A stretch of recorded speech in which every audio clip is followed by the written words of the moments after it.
السلام علیکم۔ پیش خدمت ہے کہانی شہزادے کی بہن۔ شہزادہ عثمان اپنے دوستوں کے ساتھ شکار پر جانے کے لیے تیاری کر رہا تھا۔ اس نے شہزادوں والی پوشاک اتار کر شکاری لباس سے بھی تن کیا، چمچماتا دو دھاری خنجر کمر میں اڑسا، پھر تیروں سے بھرے ترکش کا جائزہ لیتے ہوئے کمان اٹھائی اور کمرے سے نکلنے ہی والا تھا کہ دروازے پر پڑا پردہ ہٹا اور اس کی چھوٹی بہن شہزادی ثریا کمرے میں داخل ہوئی۔ شہزادہ عثمان کے بڑھتے ہوئے قدم رک گئے۔ وہ شہزادی ثریا کو سوالیہ نظروں سے دیکھتے ہوئے بولا، کیا بات ہے ثریا؟ شہزادی ثریا ٹھنک کر بولی، بھیا آج تو میں بھی آپ کے ساتھ شکار پر چلوں گی۔ آپ تو ہر روز شکار کرنے جنگل جاتے ہیں۔ شہزادہ ہنس پڑا، ہنستے ہوئے بولا، تم کہاں جنگلوں میں بھاگ دوڑ کرتی پھرو گی؟ بیکار میں ہلکان ہو جاؤ گی۔ امی حضور کے پاس جاؤ، ان کے پاس بیٹھ کر ان سے کوئی اچھی سی کہانی سن لو۔ شہزادی ثریا نے مایوسی سے گردن ہلاتے ہوئے کہا، امی حضور دن میں کہانی نہیں سناتی، کہتی ہیں کہ دن میں کہانی سنانے سے مامو جان راستہ بھول جاتے ہیں۔ میں تو آپ کے ساتھ ہی چلوں گی اور آپ کو ہرن مار کر دکھاؤں گی، جیسے میں تو تمہیں ساتھ لے کر ہی جاؤں گا۔ کبھی لڑکیاں بھی شکار کھیلنے گئی ہیں جو میں تمہیں ساتھ لے جاؤں، اور پھر میرے ساتھ میرے دوست بھی تو ہوں گے۔ وہ دل میں کیا کہیں گے کہ شہزادہ عثمان کی چھوٹی بہن گڑیوں سے کھیلنے کے بجائے شکار کھیلتی ہے۔ شہزادہ عثمان نے قدرے جھنجھلاتے ہوئے کہا، میں تو آپ کے ساتھ ضرور جاؤں گی۔ شہزادی ثریا نے سر ہلا کر کہا۔ شہزادہ عثمان اسے گھورنے لگا۔ یکایک شہزادی ثریا کی آنکھوں میں آنسو آ گئے اور وہ پھوٹ پھوٹ کر رونے لگی۔ شہزادہ عثمان گھبرا گیا۔ وہ اسے چپ کرانا ہی چاہتا تھا کہ بادشاہ ملکہ کے ساتھ اندر داخل ہوا۔ شہزادی ثریا کو روتے دیکھا تو ملکہ نے آگے بڑھ کر پوچھا، ثریا بیٹی کیا بات ہے، تم رو کیوں رہی ہو؟ شہزادی ثریا نے کوئی جواب نہیں دیا۔ بادشاہ شہزادہ عثمان کو دیکھتے ہوئے بولا، اس نالائق نے کچھ کہا ہوگا ہماری بیٹی کو۔ کیوں بھائی ثریا، کیا بات ہے؟ بات مجھ سے سنیے۔ نالائق کا خطاب پا کر شہزادہ عثمان کچھ جھیم کر بولا، فرماتی ہیں کہ میں بھی شکار پر چلوں گی۔ بہت شوق ہے نا جنگل گھومنے کا، جیسے وہاں لڈو ملتے ہیں۔ اگر شیر کو دور ہی سے دیکھ لیا تو گگی بن جائے گی۔ جی ہاں، اور جیسے آپ تو شیر کو دیکھ کر مارے خوشی کے بغلیں بجانے لگیں گے۔ بادشاہ نے اسے گھورتے ہوئے کہا، ہماری سمجھ میں نہیں آتا کہ تم سیر سپاٹے اور شکار میں اپنا وقت کیوں برباد کرتے پھرتے ہو۔ ہم بوڑھے ہونے لگے ہیں، سر کے بال تیزی سے سفید ہو رہے ہیں، اوپر کا ایک اور نیچے کے دو دانت ہلنے لگے ہیں۔ آخر ہم کب تک اس ملک کی بھاگ دوڑ سنبھالے رکھیں گے؟ ہم نے تمہیں اس لیے تو پال پوس کر جوان نہیں کیا تھا کہ تم حکومت کے کاموں میں ہمارا ہاتھ بٹانے کی بجائے جنگلوں میں ڈنڈے بجاتے پھرو۔ بادشاہ کی ڈانٹ ڈپٹ سن کر شہزادہ عثمان نے سر جھکا لیا۔ اس کی بے چارگی کو محسوس کر کے ملکہ بولی، اس بالشت بھر کی لڑکی کی وجہ سے آپ میرے بیٹے کے پیچھے پڑ گئے ہیں۔ پھر اس نے شہزادہ عثمان سے کہا، بیٹے تم جاؤ، مہمان خانے میں تمہارے دوست تمہارا انتظار کر رہے ہیں۔ پھر وہ بادشاہ کو دیکھتے ہوئے بولی، شہزادوں کا تو یہی کام ہوتا ہے کہ گھومے پھریں اور شکار کھیلیں۔ شہزادہ عثمان سر جھکا کر تیزی سے باہر نکل گیا۔ بادشاہ نے ملکہ سے کہا، اس لڑکے کو بگاڑنے میں سب سے زیادہ تمہارا ہی ہاتھ ہے، ہمارا کیا ہے؟ اتنی عمر گزر گئی ہے، بکیا بھی گزر جائے گی، وہ خود ہی پچھتائے گا اور تم بھی سر پکڑ کر رو گی۔ پھر بھی آپ کو ڈانٹ ڈپٹ میں کچھ تو خیال رکھنا ہی چاہیے۔ جوان لڑکا ہے، اس کا ذہن باغی بھی ہو سکتا ہے، اور پھر یہ عمر تو ایسی ہی ہوتی ہے کہ انسان ذمہ داریوں کو قبول کرنے سے گھبراتا ہے۔ اس کی شادی ہو جائے گی تو سب ٹھیک ہو جائے گا۔ ملکہ نے بادشاہ کو سمجھاتے ہوئے کہا، تم ایک ماں بن کر سوچتی ہو اور ہم باپ بن کر۔ ہم سچ کہتے ہیں کہ اگر ہمیں شاہی دستور کا پاس نہ ہوتا تو ہم عثمان کی حرکتوں پر اسے روزانہ صبح بستر سے اٹھ کر اور رات کو سونے سے پہلے بلا ناغہ مار لگاتے۔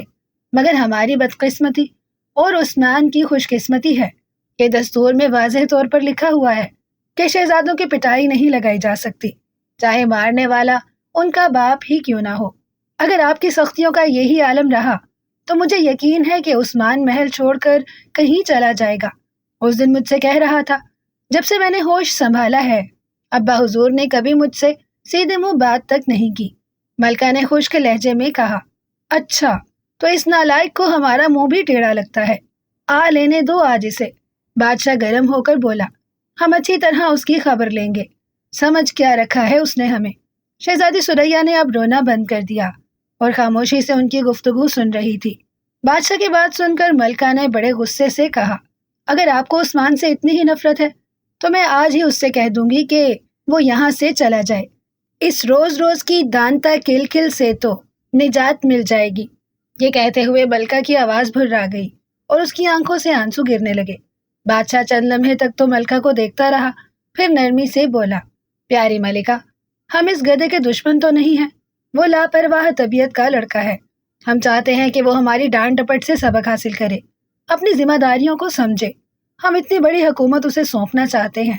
تلوار اور خنجر چلانا مشکل نہیں، مگر حکومت چلانا یقیناً مشکل بات ہے۔ اب تم ہی بتاؤ، ہم یہ سب کچھ اس کے حق میں برا کر رہے ہیں یا بھلا؟ ملکہ نے جھٹ آنسو پونچھ لیے اور مسکراتے ہوئے بولی، یہ سب کچھ آپ نے مجھے پہلے کیوں نہیں بتایا تھا؟ عثمان شکار سے لوٹ کر آئے گا تو میں بھی اسے سمجھاؤں گی، میری بات وہ ہمیشہ مان جاتا ہے۔ ملکہ کی بات سن کر بادشاہ بھی مسکرانے لگا۔ اسے یقین تھا کہ اب شہزادہ عثمان ضرور حکومت کے کاموں میں دلچسپی لینے لگے گا۔ ملکہ بھی مسکرا رہی تھی اور بادشاہ بھی، مگر سریا منہ بنائے کھڑی تھی۔ اسے اس بات کا بے حد ملال تھا کہ شہزادہ عثمان اسے اپنے ساتھ جنگل میں شکار کھیلنے کے لیے نہیں لے گیا تھا۔ جنگل میں شہزادہ عثمان کے دوستوں کے کہے گونج رہے تھے۔ وہ لوگ دوپہر کے کھانے سے فارغ ہو کر اب دریا کے شفاف پانی میں نہا رہے تھے۔ وہ ایک دوسرے پر پانی کے چھینٹے اڑاتے اور پھر زور زور سے کہے لگانے لگتے۔ شہزادہ عثمان کنارے پر بیٹھا ان کی حرکتوں سے لطف اندوز ہو رہا تھا۔ جی تو اس کا بھی چاہ رہا تھا کہ خود بھی دریا میں کود کر خوب مزے سے نہائے، مگر ملکہ نے اسے تنبیہ کر رکھی تھی کہ وہ دریا وغیرہ میں کبھی بھی نہانے کی کوشش نہ کرے، کیونکہ ایسے مواقع پر دوستوں کی شرارتوں کے سبب جان سے بھی ہاتھ دھونا پڑ جاتے ہیں۔ شہزادہ عثمان نے دوستوں کو بھی یہ بات سمجھانے کی کوشش کی تھی کہ حمام سے بہتر نہانے کی کوئی اور جگہ نہیں ہوتی، کیونکہ وہاں ڈوبنے کا کوئی خطرہ بھی نہیں ہوتا ہے۔ خدا نہ خواستہ وہاں پر پاؤں پھسل بھی جائے تو انسان کہیں جاتا نہیں ہے، وہیں فرش پر پڑا رہتا ہے، مگر دریا میں پاؤں پھسل جائے تو پھر انسان اس کی تہ میں ہی جا کر رکتا ہے۔ مگر شہزادہ عثمان کی باتوں کو اس کے دوستوں نے ہنسی میں اڑا دیا اور وہ سب کے سب دریا میں کود گئے۔ شہزادہ عثمان کے لیے اس کے سوا کوئی چارہ نہیں تھا کہ کنارے پر بیٹھ کر انہیں تکتا رہے۔ تھوڑی دیر بعد اس کے دوست تیرتے ہوئے دور نکل گئے اور شہزادہ عثمان وہاں پر تنہا رہ گیا۔ اس کی سوچ کا دھارا یکایک اپنے محل کی طرف مڑ گیا۔ اسے اپنے باپ کی باتیں ایک ایک کر کے یاد آنے لگی۔ اس نے جب ان باتوں پر ٹھنڈے دل سے غور کیا تو اسے محسوس ہوا کہ وہ غلطی پر تھا۔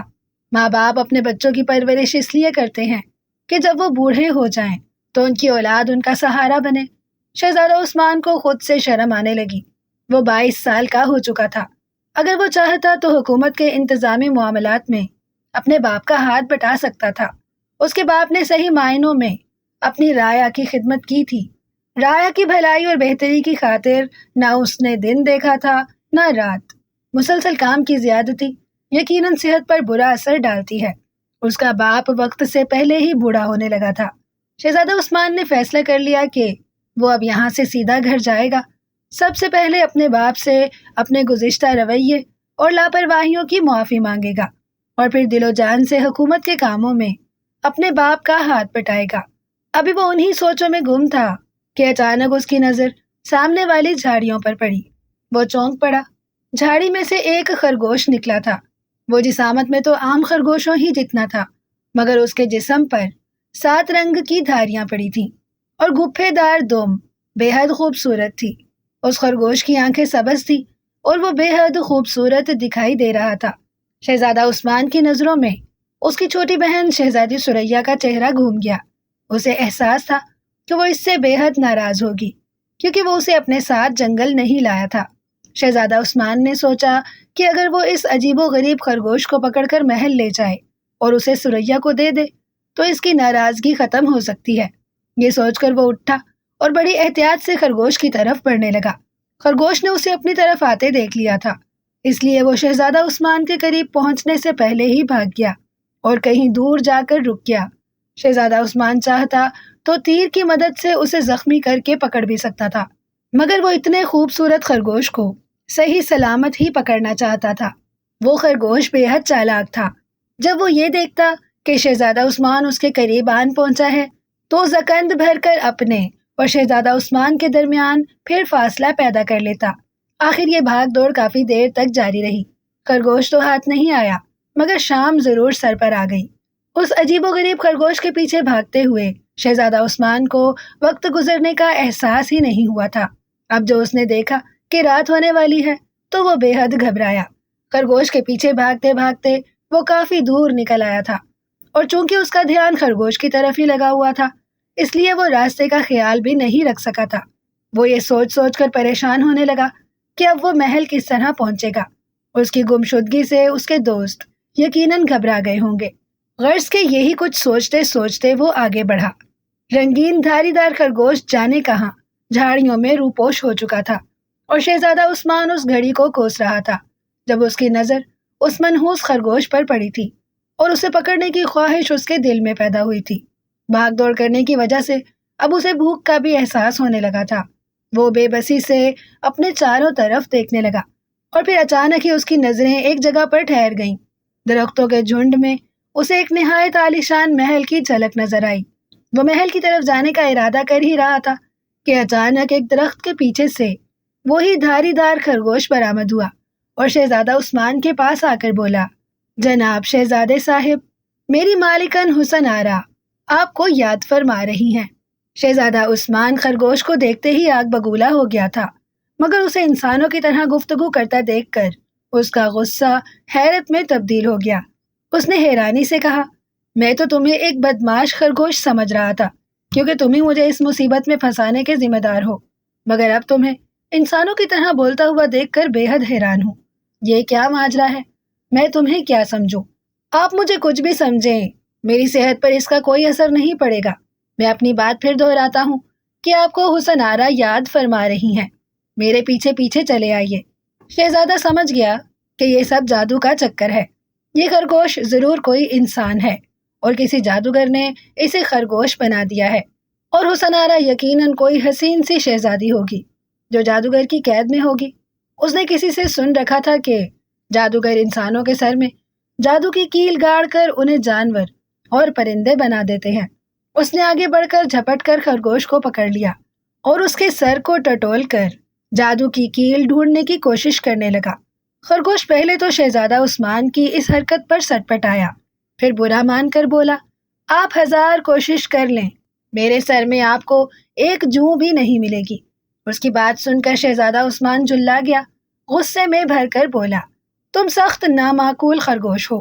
پھر اس نے خرگوش کو چھوڑ دیا اور بڑبڑاتے ہوئے اس کے پیچھے چل دیا۔ محل کے نزدیک پہنچا تو اس کی آنکھیں حیرت کے مارے پھٹی کی پھٹی رہ گئیں۔ محل بہت خوبصورت تھا، اس کی دیواروں سے روشنی کی کرنیں پھوٹ رہی تھیں۔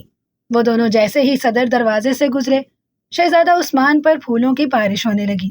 شہزادہ عثمان بے حد حیران تھا۔ تھوڑی دیر بعد خرگوش اسے ایک کمرے میں لے آیا۔ کمرہ قیمتی سامان سے آراستہ تھا، اور وہاں پر ایک بہت ہی موٹی اور بدصورت عورت بیٹھی ہوئی تھی۔ شہزادہ عثمان کو دیکھ کر وہ خوشی سے کھل اٹھی۔ آؤ شہزادے عثمان، خوش آمدید، اس موٹی اور بدصورت عورت نے کہا۔ ارے تم تو میرا نام بھی جانتی ہو، شہزادی حسن آرا کی خادمہ، شہزادہ عثمان نے حیرت سے کہا۔ اس کی بات سن کر وہ عورت ناگواری سے بولی، کیسی شہزادی اور کہاں کی خادمہ؟ حسن آرا تو میرا ہی نام ہے۔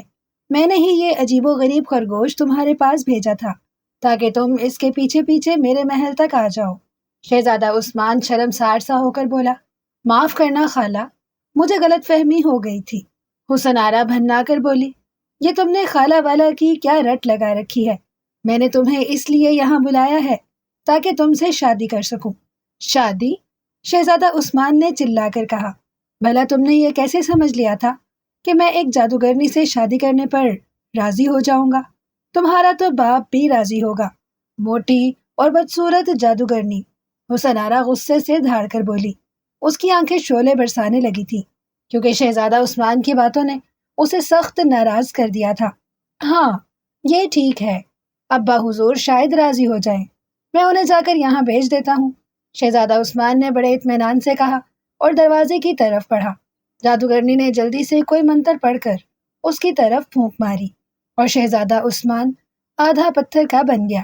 حسن آرا جادوگرنی کہا لگا کر بولی، تم اس وقت تک پتھر کے بنے رہو گے جب تک مجھ سے شادی پر رضامند نہ ہو جاؤ۔ میں نے اپنی بڑی بہن سے کہا تھا کہ میں دنیا کے سب سے زیادہ خوبصورت شہزادے سے شادی کر کے دکھاؤں گی۔ میری بہن شکل و صورت میں مجھ سے کچھ بہتر ہے اور وہ ہر وقت میرا مذاق اڑاتی رہتی ہے۔ میں تم سے شادی کر کے اسے نیچا دکھانے کی کوشش کروں گی۔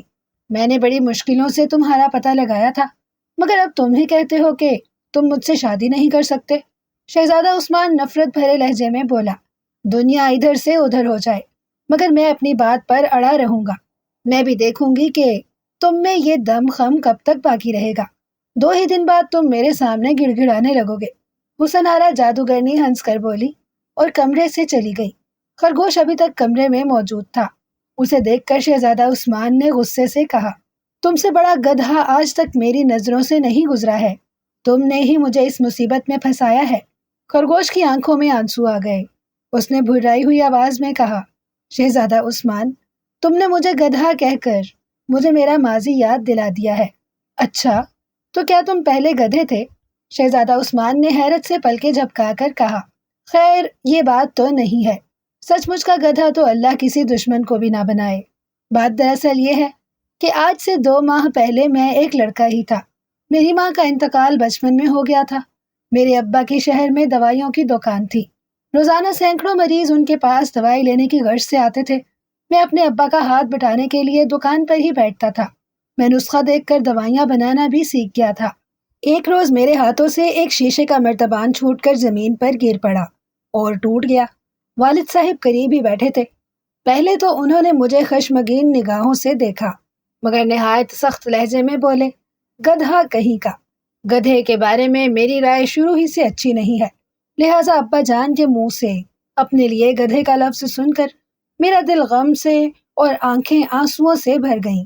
میں اسی وقت دکان سے اٹھا اور سسکیاں بھرتے ہوئے ایک طرف کو چل دیا۔ چلتے چلتے میں اس جنگل میں پہنچ گیا۔ بھوک کے مارے میرا دم نکلا جا رہا تھا۔ قریب تھا کہ میں چکرا کر گر پڑتا کہ میری نظر اس محل پر پڑی۔ میرے بے جان قدموں میں جانے کہاں سے اتنی طاقت آ گئی کہ میں اس محل کی طرف تیزی سے بھاگنے لگا۔ وہیں میری ملاقات اس جادوگرنی سے ہو گئی۔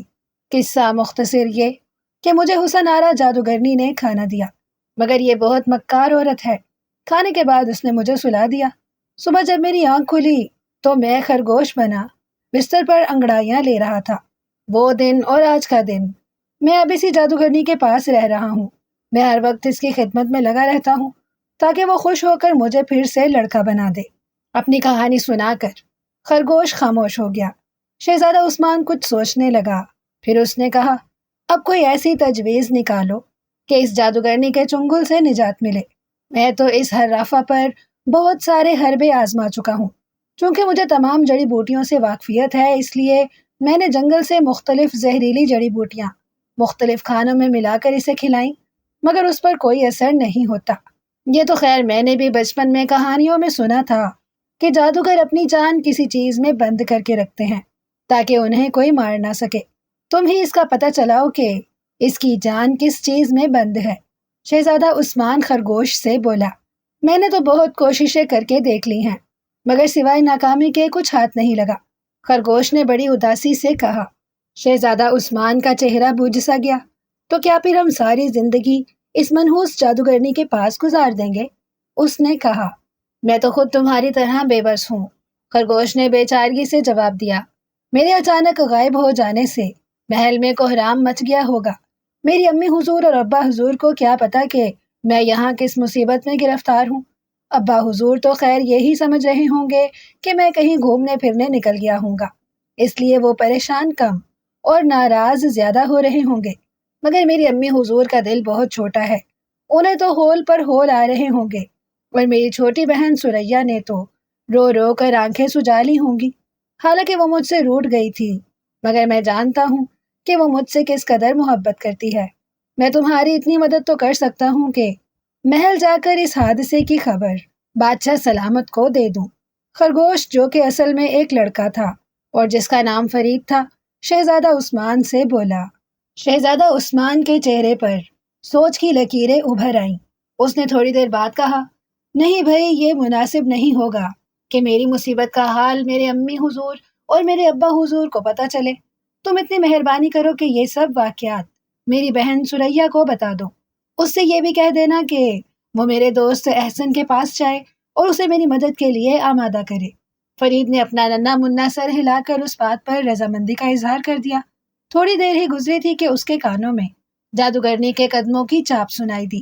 خرگوش فرید بھاگ کر مسہری کے نیچے گھس کر سوتا بن گیا تاکہ حسن آرا جادوگرنی ان پر شک نہ کر سکے کہ وہ اس کے خلاف کوئی سازش کر رہے ہیں۔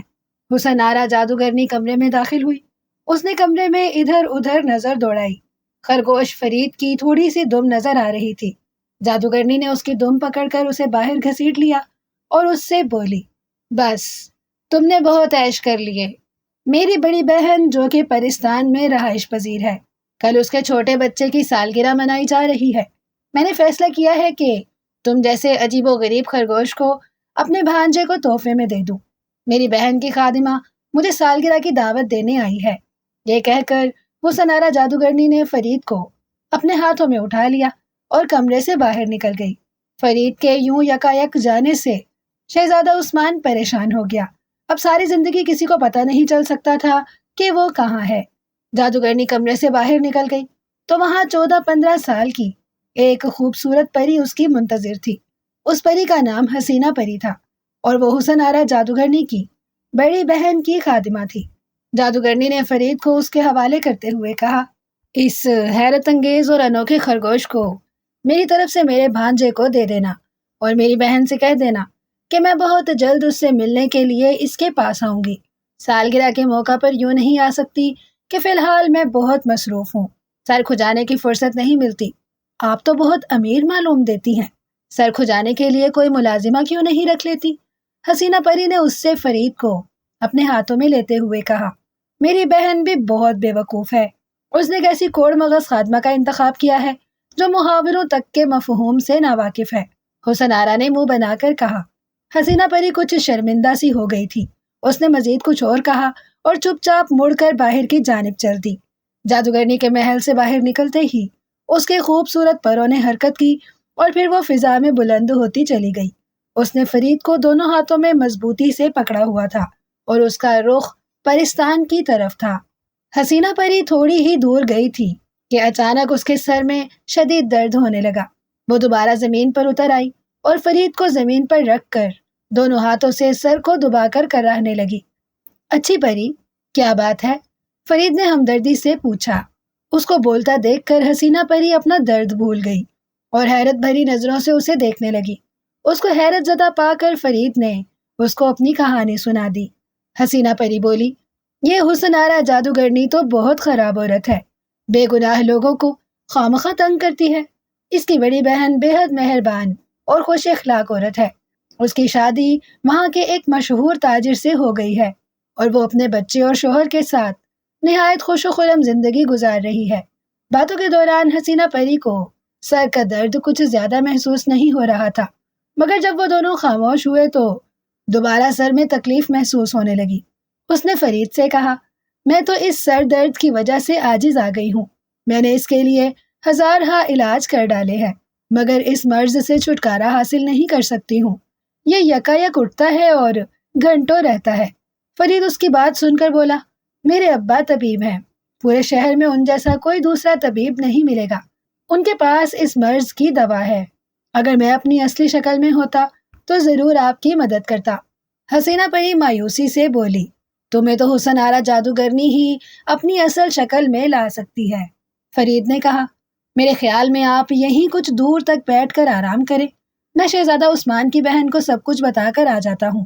وہ یہ باتیں شہزادے عثمان کے دوست احسن کو بتا دے گی، اور شہزادہ عثمان کا یہ دوست چونکہ بہت بہادر ہے، اس لیے وہ ضرور اس جادوگرنی کو ٹھکانے لگا دے گا۔ جب جادوگرنی مر جائے گی تو پھر شہزادہ عثمان اور میں دونوں ٹھیک ہو جائیں گے۔ پھر میں اپنے گھر جا کر آپ کو وہ دوائی جو 503 قیمتی جڑی بوٹیوں سے تیار ہوئی ہے، اس کا نام گلے گورو سیاہ ہے، لا کر دے دوں گا۔ اس کی ایک ہی خوراک آپ کے سر درد کو ہمیشہ کے لیے ختم کر دے گی۔ حسینہ پری اس تجویز پر کھل اٹھی۔ وہ اپنے اس اچانک رونما ہونے والے مرض کے ہاتھوں سخت پریشان تھی اور ہر قیمت پر اس کا علاج چاہتی تھی۔ فرید کی باتیں سن کر اسے یقین ہو چلا تھا کہ گلے گورو سیاہ سے اسے ضرور افاقہ ہوگا۔ اس نے فرید کو شہزادی سے ملنے کے لیے جانے کی اجازت دے دی اور خود درخت سے ٹیک لگا کر بیٹھ گئی۔ اس کے سر درد میں کچھ اور اضافہ ہو گیا تھا۔ فرید پھدکتا ہوا اور دوڑتا ہوا محل کی جانب چل دیا۔ ہر طرف تاریکی پھیل چکی تھی، مگر فرید کو جنگل کے راستوں سے کافی واقفیت ہو گئی تھی، اس لیے اسے راستہ طے کرنے میں کوئی دشواری محسوس نہیں ہو رہی تھی۔ اپنی تیز رفتاری کی بنا پر وہ جلد ہی شہزادہ عثمان کے محل میں پہنچ گیا۔ وہاں پر شہزادے کی گمشدگی کی وجہ سے سب پریشان تھے۔ فرید سب کی نظروں سے بچتا بچاتا شہزادی ثریا کے کمرے میں گھس گیا۔ شہزادی ثریا اپنے بھائی کی جدائی کی وجہ سے اپنی مسہری پر پڑی آنسو بہا رہی تھی۔ فرید اچک کر مسہری پر چڑھ گیا۔ شہزادی ثریا کی نظر جب اس پر پڑی تو وہ چونک کر سیدھی بیٹھ گئی اور رونا دھونا بھول کر حیرت سے فرید کو گھورنے لگی۔ اسے اپنے کمرے میں ایک خرگوش کی موجودگی پر سخت حیرانی تھی، اور پھر خرگوش بھی ایسا کہ جس کے جسم پر رنگین دھاریاں تھیں اور اس کی آنکھیں سبز تھیں اور گپھے دار دم بہت خوبصورت تھی۔ فرید نے زیادہ وقت برباد کرنا مناسب نہ سمجھا اور مختصراً اپنا تعارف کرانے کے بعد شہزادہ عثمان پر جو کچھ بیت رہی تھی اس کے گوش گزار کر دیا۔ تمام داستان سن لینے کے بعد شہزادی ثریا پریشانی سے بولی، مگر عثمان بھیا نے اپنے جس دوست سے مدد لینے کا فیصلہ کیا ہے وہ تو دوسرے شہر گئے ہوئے ہیں، ان کی واپسی پتہ نہیں کب ہوگی، پھر اب کیا کیا جائے؟ فرید نے بے چینی سے پوچھا۔ میں تمہارے ساتھ چلتی ہوں، میں ضرور اپنے بھیا کو اس جادوگرنی سے چھڑا کر لاؤں گی، شہزادی ثریا نے بڑے مضبوط لہجے میں کہا۔ فرید کو امید تو نہیں تھی کہ 10-12 سال کی یہ شہزادی حسن آرا جادوگرنی کو ٹھکانے لگا سکتی ہے۔ اس نے شہزادی ثریا کو اس امر سے باز رکھنے کی بہت کوشش کی، عجیب عجیب شکلیں بنا کر شہزادی ثریا کو بتانے کی کوشش بھی کی کہ حسن آرا کتنی خوفناک ہے، مگر شہزادی اپنی ضد پر اڑی رہی، لہٰذا مجبور ہو کر فرید بھی چپ ہو گیا۔ وہ دونوں چھپ کر محل سے نکلے۔ شہزادی ثریا نے استبل سے ایک گھوڑا بھی کھول لیا تھا۔ چونکہ تمام غلام اور دوسرے لوگ شہزادہ عثمان کی گمشدگی سے پریشان تھے اور ادھر ادھر پھر رہے تھے، اس لیے ان میں سے کوئی بھی شہزادی ثریا کو نہ دیکھ سکا۔ فرید کو پری کا سر درد یاد آ گیا۔ اس نے سوچا کہ بہتر یہ ہوگا کہ شہزادی کو اپنے باپ کے پاس بھیج کر یہ دوائی منگوا لے۔ یہ بات اس نے شہزادی ثریا کو بتائی تو وہ فوراً راضی ہو گئی۔ دونوں گھوڑے پر سوار ہو کر فرید کے گھر کے پاس پہنچے۔ اپنے گھر کو دیکھ کر فرید کا دل بھر آیا تھا۔ شہزادی گھوڑے کی راس اسے تھما کر اس کے گھر پہنچی۔ اس کی جیب میں چند چاندی کے سکے پڑے تھے۔ انہیں دیکھ کر اس نے فرید کے باپ سے گلے گورو سیاہ کی چند خوراکیں لے لیں۔ اس کے بعد دونوں گھوڑے پر سوار ہو کر جنگل کی جانب روانہ ہو گئے۔ تھوڑی دیر بعد وہ لوگ جنگل میں پہنچ گئے۔ فرید اسے ساتھ لے کر وہاں آیا جہاں پر حسینہ پری بیٹھی تھی۔ اس کے سر کے درد نے شدت اختیار کر لی تھی اور اس کی آنکھوں سے آنسو نکل رہے تھے۔ شہزادی ثریا نے اسے جلدی سے گلے گورو سیاہ کی ایک خوراک دے دی، جس کو کھاتے ہی حسینہ پری کا سر درد کافور ہو گیا اور وہ مسکرانے لگی۔ پھر اس نے فرید اور شہزادی ثریا کا باری باری شکریہ ادا کیا اور بولی، فرید، تم نے مجھ پر بہت بڑا احسان کیا ہے، لہٰذا اب میرا بھی فرض ہے کہ میں تمہاری مدد کروں۔ میں ایک ایسی بات جانتی ہوں کہ جس سے تمہاری اور شہزادہ عثمان کی مشکل حل ہو سکتی ہے۔ جلدی سے بتائیے وہ بات، فرید نے بےتابی سے کہا۔ میں عرصے سے حسن آرا کی بہن کے گھر ملازمہ ہوں۔ ایک روز میں دسترخوان چن رہی تھی۔ حسن آرا اور اس کی بڑی بہن یعنی میری مالکن بھی وہیں موجود تھیں۔ حسن آرا جادوگرنی کو ڈینگے مارنے اور اپنی بڑائی جتانے کا بہت شوق ہے۔ وہ اپنی بہن سے کہنے لگی کہ میں ہمیشہ زندہ رہوں گی کیونکہ میں نے اپنی جان اپنے گلے کے ہار میں پروئے ہوئے ایک موتی میں بند کر دی ہے۔ اس نے یہ بات بہت آہستگی سے کہی تھی، مگر میں نے اس کو سن لیا تھا۔ اب تم کسی طرح اس ہار کو حاصل کرنے کی کوشش کرو۔ وہ ہار اگر تمہارے ہاتھ لگ گیا تو تمام پریشانیاں ختم ہو سکتی ہیں، حسینہ پری نے کہا۔ پھر اس نے شہزادی ثریا کو ایک آئینہ دیا اور بولی، شہزادی، یہ جادو کا آئینہ ہے۔ اس کی خاصیت یہ ہے کہ اس میں بدصورت سے بدصورت شکل بھی بے حد حسین اور خوبصورت نظر آنے لگتی ہے۔ اس کو اپنے پاس رکھ لو۔ شاید تمہارے کسی کام آ جائے۔ یہ کہہ کر حسینہ پری نے شہزادی ثریا اور فرید سے اجازت لی اور وہاں سے پرواز کرتے ہوئے پرستان کی جانب روانہ ہو گئی۔ شہزادی ثریا حسینہ پری کے دیے جادو کے آئینے کو ہاتھ میں پکڑے ہوئے کچھ سوچ رہی تھی۔ سوچتے سوچتے اچانک اس کے لبوں پر مسکراہٹ آ گئی اور پھر وہ مطمئن انداز میں سر ہلانے لگی۔ شہزادی ثریا نے فرید کو وہیں رکنے کی تاکید کی اور خود حسن آرا جادوگرنی کے محل کی طرف چل دی، جہاں پر اس کا بھائی آدھا پتھر کا بنا ہوا تھا اور جس سے شادی کرنے کی خواہش حسن آرا جادوگرنی کے دل میں تھی۔ فرید کو وہ اپنے ساتھ اس لیے نہیں لے کر گئی تھی کہ کہیں حسن آرا کی اس پر نظر نہ پڑ جائے، اس سے سارا کھیل بگڑ جاتا۔ محل میں گھستے ہی شہزادی کا سامنا حسن آرا جادوگرنی سے ہو گیا۔ پہلے تو جادوگرنی نے شہزادی ثریا کو حیرت بھری نظروں سے دیکھا اور پھر غصے میں بھر کر بولی، تجھے میرے گھر میں بغیر اجازت گھسنے کی جرت کیسے ہوئی؟ کیا تو یہ نہیں جانتی کہ یہ میرا محل ہے؟ میں سب کچھ جانتی ہوں، شہزادی ثریا نے بڑے اطمینان سے جواب دیا۔ تم نے ایک شہزادے کو پکڑ کر اسے آدھا پتھر کا بنا دیا ہے۔ تم اس سے شادی کرنا چاہتی ہو، مگر اس نے تمہاری بطخ جیسی شکل دیکھ کر صاف انکار کر دیا ہے۔ مگر حسن آرا جادوگرنی، تمہیں گھبرانے، پریشان ہونے اور فکر مند ہونے کی کوئی ضرورت نہیں ہے۔ تم دنیا کے سب سے خوبصورت شہزادے سے شادی صرف اس لیے کرنا چاہتی ہو نا کہ اپنی بہن کو نیچا دکھا سکو۔ میں اس کام میں تمہاری مدد کرنے کے لیے حاضر ہوئی ہوں اور مجھے جادوگروں کے سردار سامری جادوگر نے بھیجا ہے۔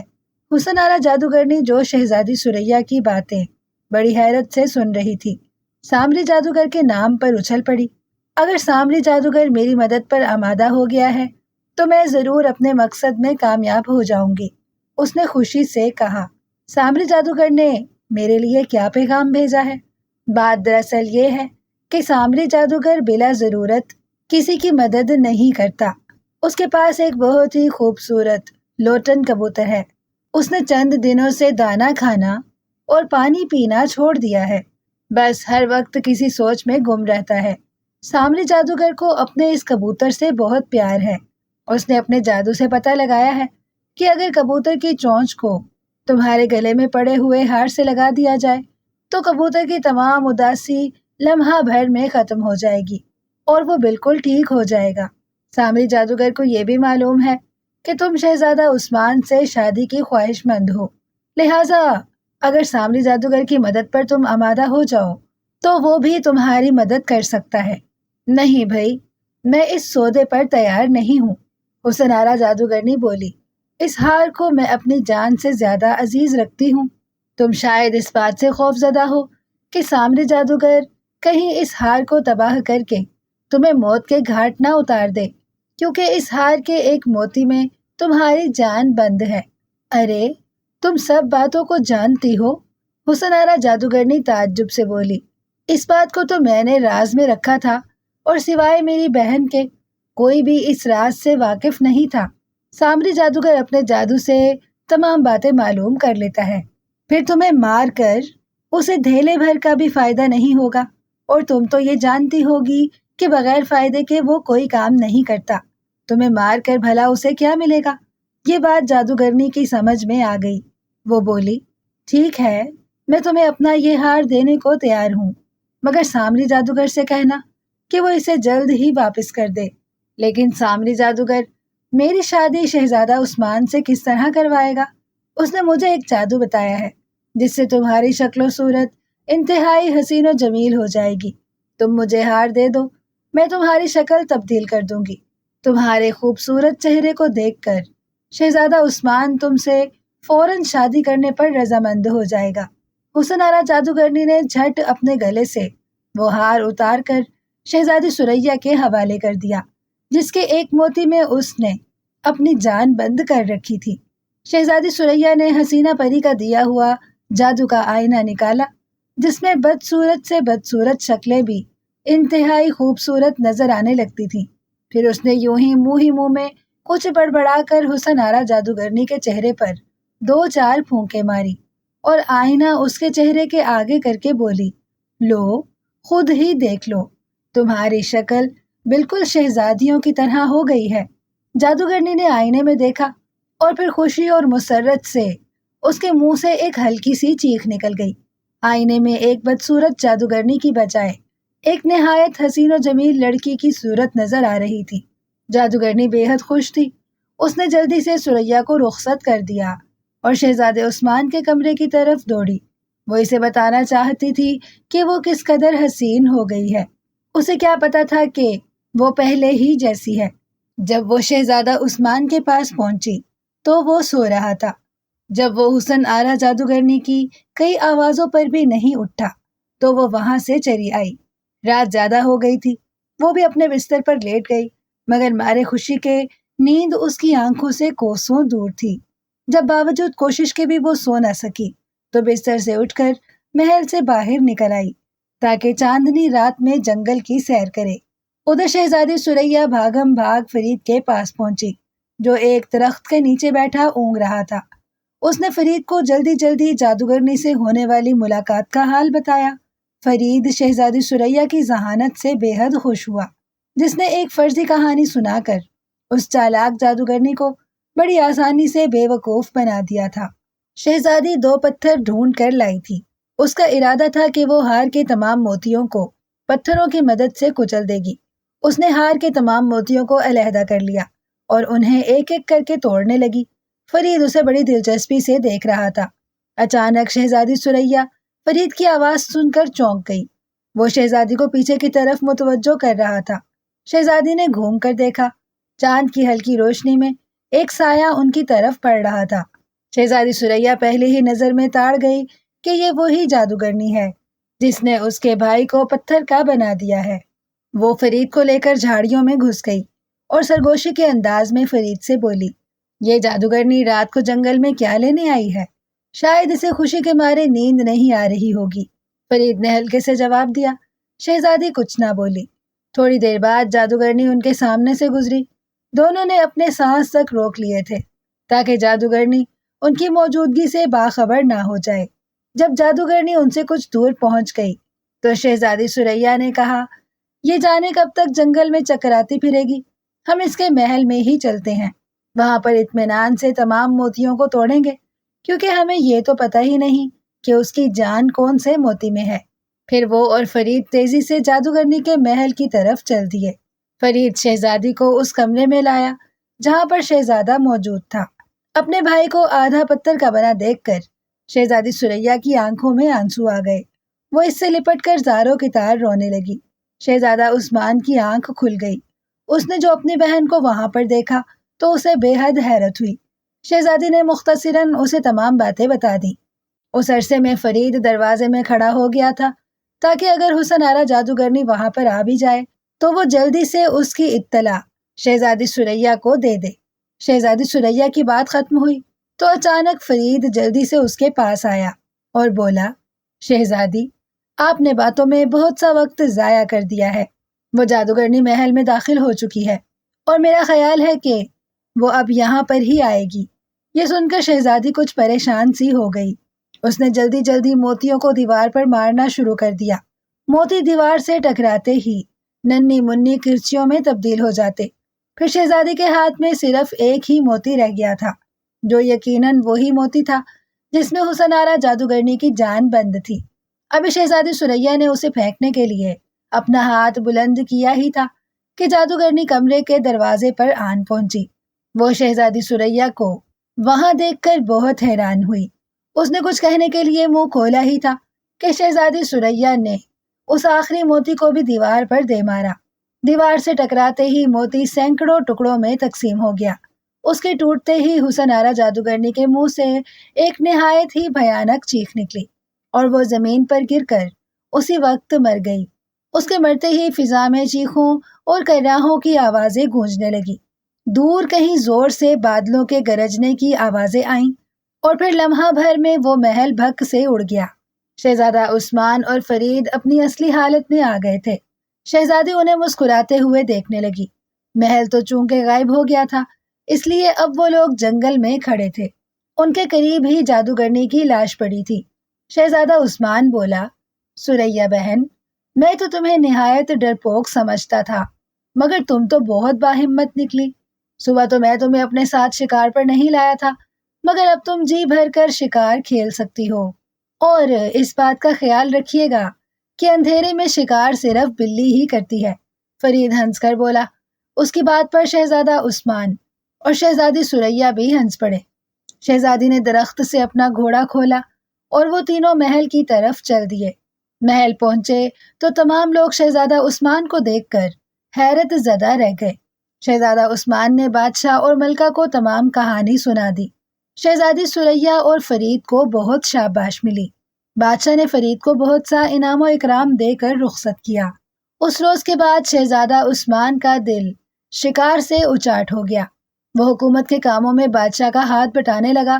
کچھ عرصے بعد ملکہ نے ایک خوبصورت شہزادی سے شہزادہ عثمان کی شادی کر دی، اور بادشاہ اسے تخت و تاج سونپ کر خود یاد الہی میں مصروف ہو گیا۔